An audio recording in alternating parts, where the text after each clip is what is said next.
Baseball in the Boroughs is brought to you by Verizon. With my plan, get exactly what you want and only pay for what you need. All right, the All-Star break is over. It's back to baseball. The Mets will begin the second half of their season on Friday night as they host the Dodgers. So it's time for a mid-season report on the Metropolitans. Let's do it. With New York Post Mets beat writer, that would be Mike Puma, who joins me now. Mike, how was your All-Star break? It was okay. It went fast. Yeah, it went fast. Baseball never stops. Always continues. Always something to do. Always going. It felt like it was too quick, but we're back to baseball. And Mike, 42-48 first half for the New York Mets. Not a record that one would expect for the club with the highest payroll in the sport. So how do you evaluate the Mets' first half of the season? Well, obviously, it was a disappointment. And the thing I really look at is June, that 7-19 June, which really sabotaged their season here and has pushed them into a hole that is going to be tough to get out of. But we saw a little bit of progress right before the All-Star break with the way the team played. They had the 6-game winning streak. They went 4-2 on the last road trip. Signs of progress for sure, but now you have to keep up that pace. You almost have to win. You probably have to win 2/3 of your games here to really get into this thing. So at 6 games under, they've got a lot of work to do. But certainly the first half, a huge disappointment, and you spread the blame around several areas. Yeah, so you talked about the fact that the Mets will have a lot of work to do, and I think many fans are going to look at the next few weeks. The games leading up to the trade deadline is crucial for this team. So where do you think the Mets have to be at the deadline in order to be buyers? Well, you look at it, they got 15 games now before the August 1st deadline, and I really think you want to be around 500. The Mets are 6 games under now. I think you got to look at 10-5 is maybe your baseline of what you have to do here to maybe consider yourselves in it.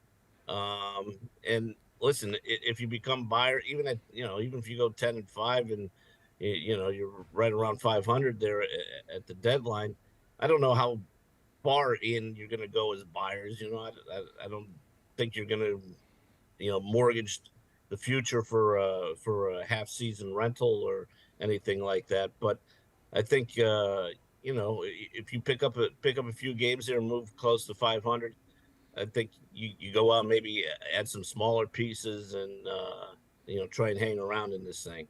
All right, we'll see if the Mets can be around 500 at the time of the trade deadline. Okay, Mike, we're going to try to put some hope out there for the Mets fans. It's been said that baseball's a long season.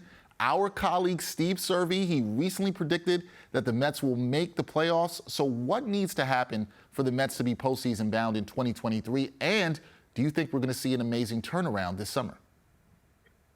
Well, I'm not going to put myself out there and say that they're going to turn this around and get in the play, but I certainly see the pieces there. This isn't a talent devoid team that needs some kind of miracle here. We know there's good players here.